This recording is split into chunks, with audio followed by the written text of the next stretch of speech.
जब हो जुबां पे केसर और जोश दिलों में, तो इंडिया खेलेगा अपने ही अंदाज से। विमल, बोलो जुबां केसरी। दिल का तेज धड़कना, सांस लेने में तकलीफ होना, ये इशारे हो सकते हैं हार्ट डिजीज के। इसीलिए मैं नहीं, हम रोजाना यूज करते हैं हर्बल कनाडा का जीवन अमृत, जो कि हार्ट डिजीजेस जैसी बड़ी बीमारियों को कम करने में काफी हेल्पफुल है। लाखों लोगों द्वारा आजमाया प्राचीन आयुर्वेद पर आधारित अदरक, लहसुन, नींबू, शहद और सेब सिरका का अद्भुत सम्मिश्रण है, जो कि हृदय रोगियों के लिए अमृत समान है, क्योंकि दिल बना है धड़कने के लिए। बढ़िया है, प्राकृतिक हल्दी, मिर्ची, धनिया नहीं, मिर्ची, धनिया, हल्दी, MDH।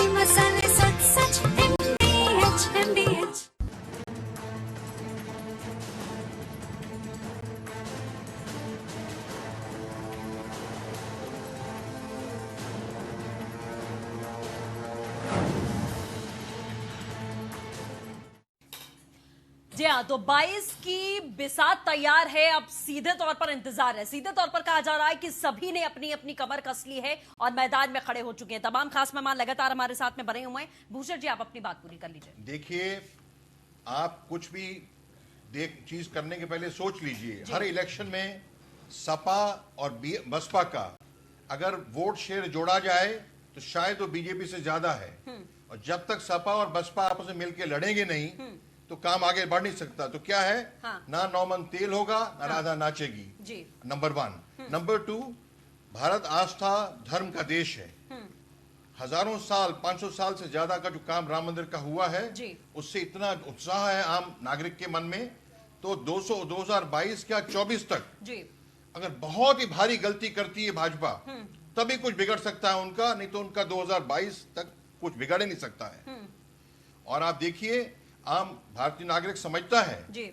देश की डिफेंस के लिए और जो सिंसियरिटी से काम कर रही है भाजपा, ये भाजपा के बारे में नहीं है, इससे जो वास्तु स्थिति बताई जा रही है। नोटबंदी हुई, उससे चीजें कम हुई, इकोनॉमी कम हुई, व्यापार कम हुआ। उसके बाद GST हुआ, कम हुआ, अब कोरोना आ गया है। तो इससे जो मार पड़ेगी, उसके बावजूद आम आदमी भाजपा के प्रति झुकाव रहेगा। क्यों? ये दूसरे लोग जो हैं कुछ एक कॉम्पिटेंट चीज दे नहीं सकते, खाली बात कर सकते हैं। ये मेरा विचार है। ठीक है सर, मैं आऊंगी फिर से आपके पास में। फिलहाल सपा समर्थक हमारे साथ में जुड़े हुए हैं, विनय सिंह जी और मनोज तिवारी जी कांग्रेस पार्टी की तरफ से हमारे साथ मौजूद हैं।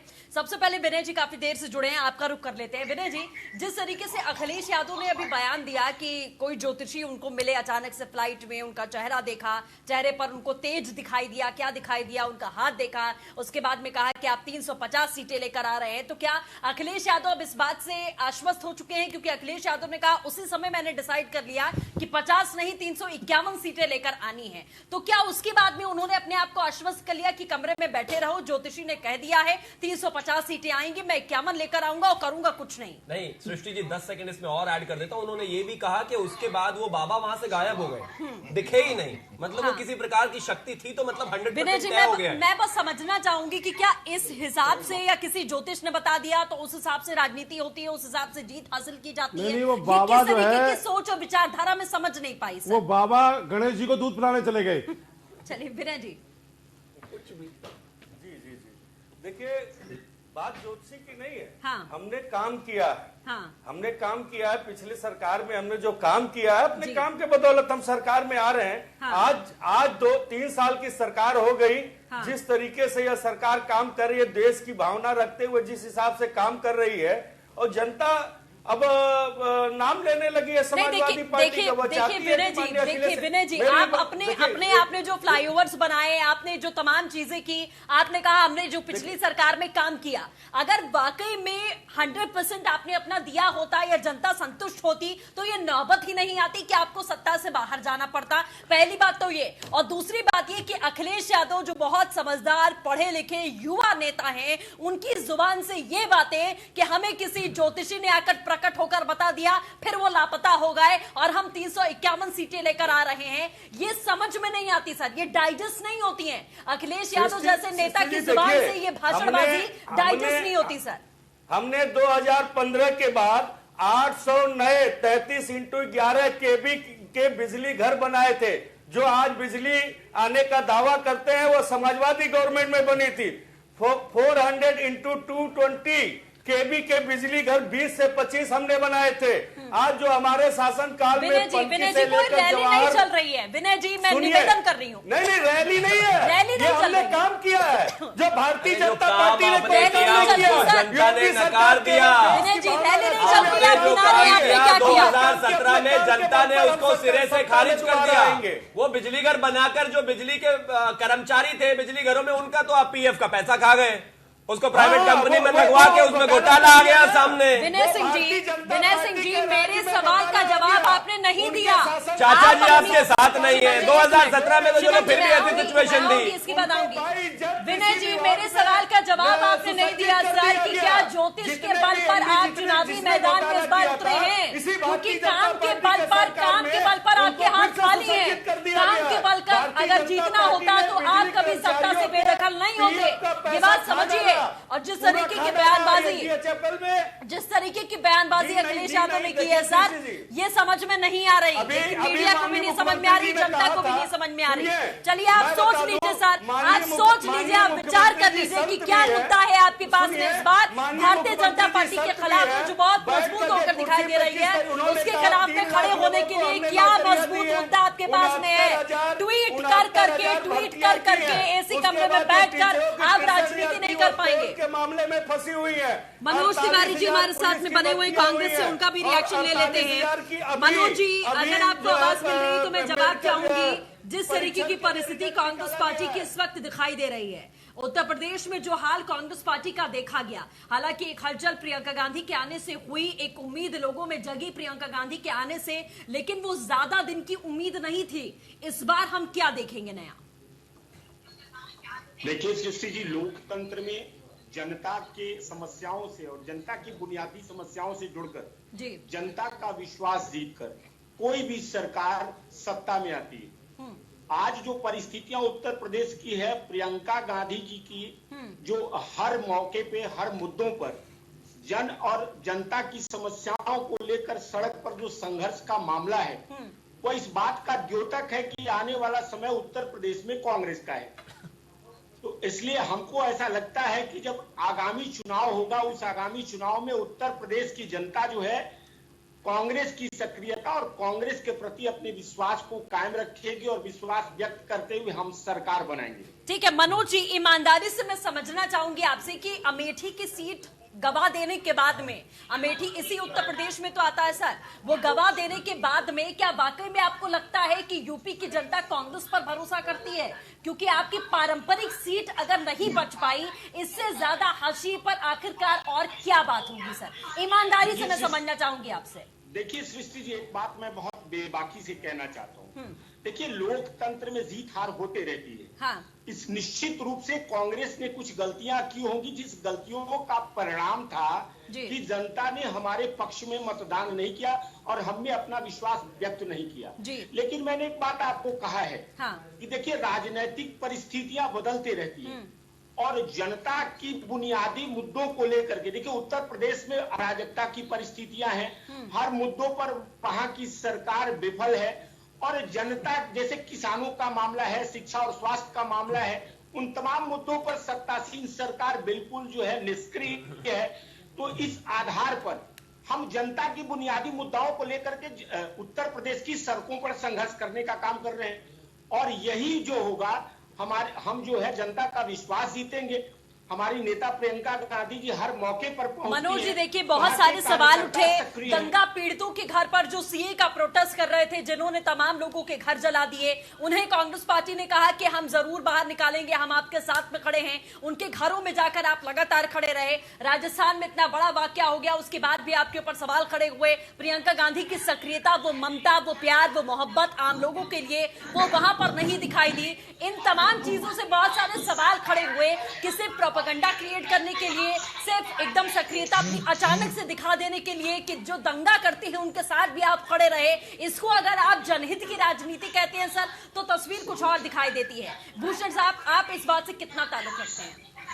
देखिए सृष्टि, क्षमा करें सर, मैं आऊंगी इसकी बात, मनोज जी मैं आऊंगी इसकी बात, मैं सवाल ले लूं बस। ठीक है, जो मैं देख रहा हूं कांग्रेस तो गौण है ही नहीं, यूपी में भी और कई जगह पे भी एक डूबती हुई नाव है। ये बात घूम फिर के वहीं पे आती है, क्या सपा और बसपा कितने भी महान कार्य कर रहे हो, कितना भी उनका सलूक प्रजा में हो, क्या ये मिलके लड़ेंगे?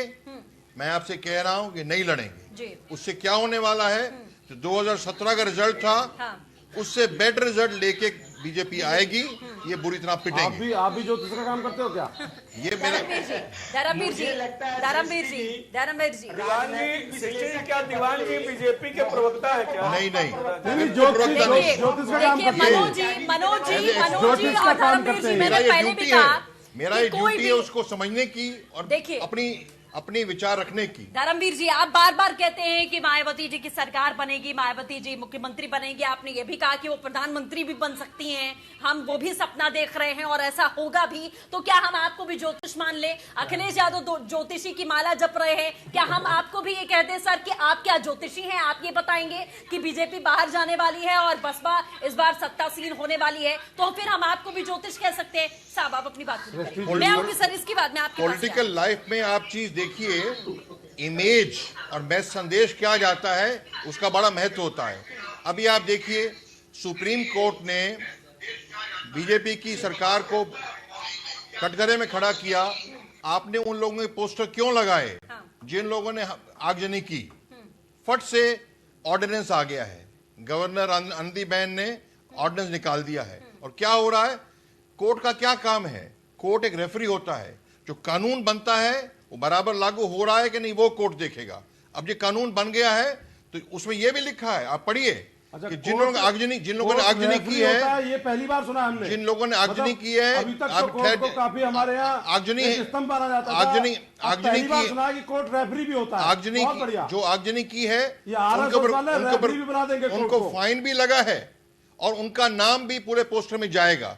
अब क्या मतलब, आम जनता देखती है कि गुंडे एलिमेंट्स उनको धरपकड़ किया जा रहा है, उनकी बदनामी की जा रही है। गुंडे तो डाल के घूम रहे हैं, गुंडे तो गमछा डाल के घूम रहे हैं, भगवा कलर का है, और जय श्री राम बोल करके सरकार है जो माननीय उच्च न्यायालय से ऊपर है। ठीक है, शिवम जी इसका जवाब दीजिए। शिवम जी, अरे कांग्रेस और बीएसपी एक ही तो है, दोनों एक दूसरे की बातें क्यों क्रॉस कर रहे हो? आपका सबका सवाल बीजेपी से ही है तो एक एक करके सवाल करेंगे तो मैं जवाब भी दे दूंगा। देखिए, सपा का सै, बसपा का बै और कांग्रेस का का, इन सबका विनाश तो इसलिए भी तय है कि ये वही लोग हैं, किसी ने कार सेवकों पर गोली चलवाई थी, कोई सुप्रीम कोर्ट लेकर पहुंच जाता था अर्जी के राम मंदिर नहीं बनना चाहिए। शुरुआत में यहाँ से कर रहा हूं, आपका इसलिए तय है। और जहां तक बात है, मेरे मित्र कांग्रेस के नेता ने कहा कि राजनीति में हार जीत होती रहती है, तो माफ कीजिए, हार जीत नहीं हुई है। उत्तर प्रदेश में तो आप बहुत लंबे समय से हार ही है। उत्तर प्रदेश में आपके लिए हार जीत नहीं है, हार ही हार है। जो थोड़ा बहुत आपको 2 सीटों पर अमेठी और रायबरेली का हाल रहता था, वो भी बदल चुका है। वहां से भी राहुल गांधी की विदाई हो गई है, वो भी वायनाड पहुंच गए। बहरहाल अब बात करते हैं बाकी पार्टियों की। कोई कहता है कि ज्योतिष ने बताया 351 है। हर बार इन्होंने अलग अलग एक्सपेरिमेंट किए हैं और कहीं ना कहीं आपने देखा है 2-2 पार्टियां एक एक साथ मिलकर लड़ी हैं। जनरल इलेक्शंस में भी हर बार उनको हार का सामना करना पड़ा है। यूपी को ये युवा जोश पसंद है, सुपर फ्लॉप। यूपी को ये साथ पसंद है, बुआ बबुआ, सुपर फ्लॉप। आपको उत्तर प्रदेश ने लगातार और उत्तर प्रदेश की जनता ने लगातार आईना दिखाया है। जो भी आपने, मेरे अभी मित्र कह रहे थे समाजवादी के, हमने बड़ा काम किया है। बड़ा काम करने के बाद भी, बुआ के साथ मिलने के बाद भी, राहुल गांधी से मिलने के बाद भी हालात कितने खराब है आप देख लीजिए। और दूसरा, अब हमारे नेता कांग्रेस कह रहे थे कि देखिए हम बहुत अच्छा प्रदर्शन करने वाले हैं, ये सारी चीजें करेंगे। अरे भाई, आपसे अपना परिवार संभल नहीं रहा। गुजरात में से विधायक आपसे जा रहे हैं, मध्य प्रदेश से बड़े नेता आपके जा रहे हैं। आपका जो ये पारिवारिक मॉडल है वो इस देश में चल नहीं रहा।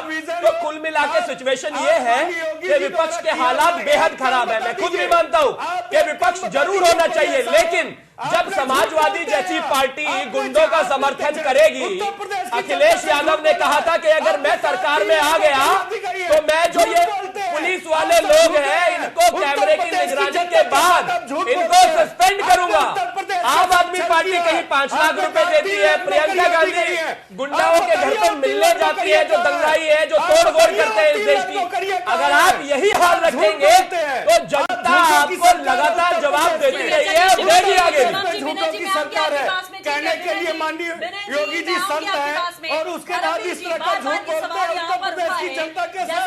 आपने कोई काम नहीं किया। कहा था इंजीनियर हूँ, एक्सपेरिमेंट करता रहता हूँ, पहले हुआ के साथ में मिल गए, पानी पी कर आप दोनों एक दूसरे आपने कोई काम नहीं किया। साथ में मिलकर आपने कहा झूठ बोलते हैं, बनाएंगे और बीजेपी को अब जनता को गुमराह करते हैं। अरे सर, हम झूठ बोलते हैं, ये जनता को बताइए जाकर, जनता नहीं मानती क्योंकि हम नहीं बोलते झूठ। जरूरत पड़ेगी। शिवम जी मैं आऊंगी सर, धर्मवीर जी सिर्फ अरे मैं प्रधानमंत्री नहीं हूँ कि मैं झूठ बोलता हूँ, ये झूठ केवल माननीय प्रधानमंत्री बनने के लिए कुछ करना होता है, राष्ट्रवादी सोच पैदा करनी पड़ती है। पारिवारिक चाटुकारिता से कोई प्रधानमंत्री नहीं बनता, पारिवारिक चाटुकारिता से कोई प्रधानमंत्री नहीं बनता, Mulayam Singh and private limited से कोई प्रधानमंत्री नहीं बनता, देश के लिए कुछ करना पड़ता है। झूठ बोल करके हाँ, झूठ बोल करके रिपीट भी होती है, सरकारें भी बनती है, सब कुछ झूठ बोल कर ही हो जाता है। आप भारत को बेचने की तैयारी कर रहे हैं। मेरी आप नहीं सुन पा रहे हैं, मैं आपकी आवाज डाउन कर रही हूँ सर, आप टाइम वेस्ट कर रहे हैं, आप आवाज नहीं सुन रहे। धर्मवीर जी आप बोलिए। देखिए सृष्टि जी, ऐसा है कि जिस तरीके से कांग्रेस और बीजेपी का जनाधार पूरे देश में घटा है और बीजेपी के हाथ से 7 स्टेट निकल गए और अब ये लोकतंत्र को खत्म करके और धर्मवीर जी की पार्टी बहुत बड़ी है, आपकी पार्टी कितनी बड़ी है, ये घुसने का आपका वोट बैंक कितना बड़ा है बताइए। बीजेपी कांग्रेस छोड़िए, आपका वोट बैंक कितना बड़ा है पिछले 5 साल में, 6 साल में कितना बड़ा है आपका वोट बैंक? आपका वोट बैंक कितना बड़ा है बताइए ना, वोट बैंक कितना बड़ा है आपका? वोट बैंक खत्म हो गया साहब, आपके सामने एक व्यक्ति आ गया है जिसका नाम रावण है, आपको डर लग रहा है, आपको डर लग रहा है। अरे भाई, आपके पास ऑप्शन नहीं है, मायावती जी घर से बाहर निकलेंगे नहीं, पार्टी के राष्ट्रीय उपाध्यक्ष बनेंगे तो उनके भतीजे बनेंगे, उनके भाई बनेंगे, उसके बाहर जाएंगे नहीं, घर में बैठकर राजनीति करेंगे, दलित युवाओं को गुमराह करेंगे। अगर यही राजनीति आपकी रहेगी तो इस देश की और प्रदेश की जनता आपको जवाब देगी, और जवाब दिया, प्रदेश की जनता ने आपको सिरे से खारिज कर दिया। हाँ, ये बात अलग है कि पिछले चुनाव में आपने बब्बा को किसी तरह से मैनेज करने के बाद थोड़ी सीटें आ गई, लेकिन हालात तो बेहद खराब है आपके। ठीक है शिवम जी, ठीक है शिवम जी, एक मिनट शिवम जी, धर्मवीर जी प्लीज। धर्मवीर जी, जाति के नाम पर कब तक राजनीति करेंगे? देश के नाम पर राजनीति कीजिए, इस देश के यूथ के नाम पर राजनीति कीजिए, इस देश के सर सुखाए जो आप कहते हैं उस पर काम कीजिए, वो तो करते नहीं आप। इस देश का युवा, इस प्रदेश का युवा समझ चुका है। चलिए ठीक है शिवम जी, धर्मवीर जी, वीरेन जी, ऐसी डिबेट नहीं होगी सर, ऐसी डिबेट नहीं होगी, आप सब एक साथ बोलेंगे, ऐसी डिबेट नहीं होगी। AK मिश्रा जी, सभी मायावती जी भी यहाँ से मुख्यमंत्री बन रही हैं, अखिलेश यादव भी मुख्यमंत्री बन रहे हैं और योगी आदित्यनाथ भी मुख्यमंत्री बन रहे हैं। पोस्टर लगाए क्या बलात्कारी बाबा के?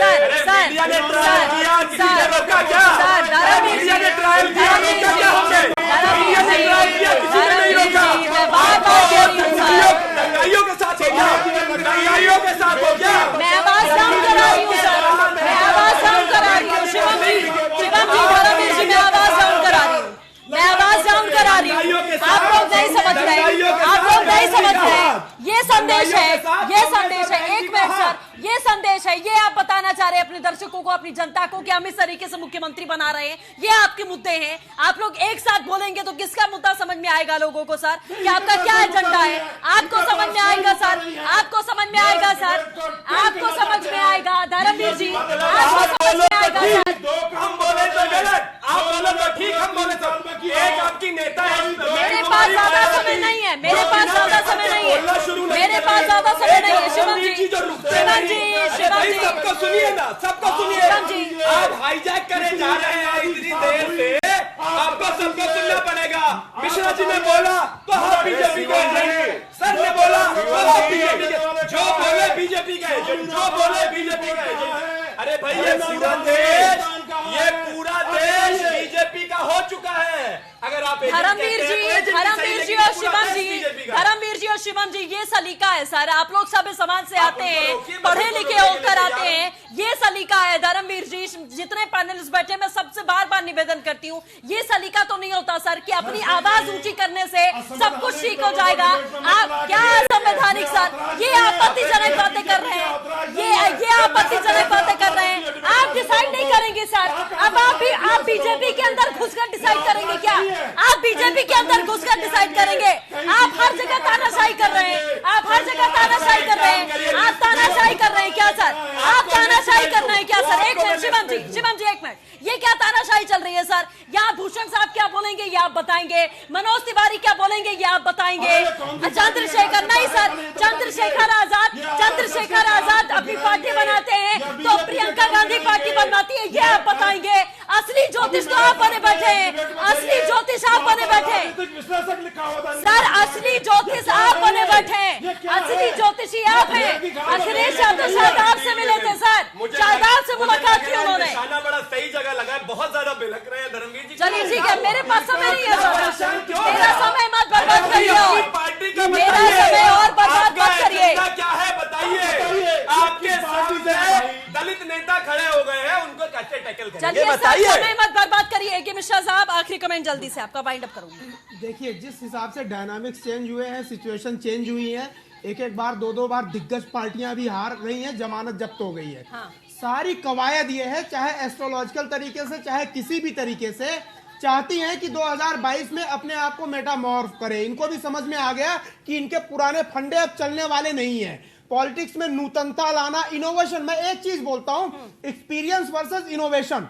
एक्सपीरियंस का कोई मायने नहीं है चुनाव में, राजनीति में। अगर ऐसा होता तो चलिए ठीक है मिश्रा साहब, मुझे माफी के साथ मैं रोक रही हूँ, मुझे ये बाइंड अप करना है यहाँ पर, लेकिन आप सभी का मेहमानों को हमारे साथ जुड़ने के लिए बहुत बहुत शुक्रिया। तो जाहिर है जिस तरीके की घमासान आपने यहाँ पर देखी, इससे जस्ट डबल घमासान मैदान में आपको कुछ ही दिनों में देखने को मिल जाएगी कि जिस तरीके से लगातार अपनी सियासत चमकाने के लिए, अपने पांव को कहीं ना कहीं मजबूत करने के लिए भारतीय जनता पार्टी जो बहुत कॉन्फिडेंट दिखाई दे रही है कि हमारे सामने कोई मैदान में है नहीं, उसके सामने खड़ा करने के लिए तमाम जो धड़े हैं वो अपने आप को मजबूत करने की कोशिश इसी तरीके से कर रहे हैं। आने वाले समय में ये घमासान और ज्यादा बढ़ेगी। फिलहाल के लिए बस इतना ही। तमाम खबरों के लिए बने रहिए न्यूज़ 1 इंडिया के साथ। नमस्कार।